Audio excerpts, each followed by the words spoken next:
Vsi poznamo, ali pa saj slišali smo že za spomladansko nabiranje čemaža. Čemaž spada med luke.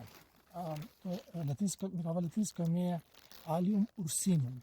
No, tole pred mano je pa gredljati luk, ki zdajle jeseni cveti, nima tako sočnih listov, kot jih ima čemaž, ima pa zato toliko lepše cvetove, ki so ravno tako užitni, pa tudi zdajle se že plodovi gor razvijajo.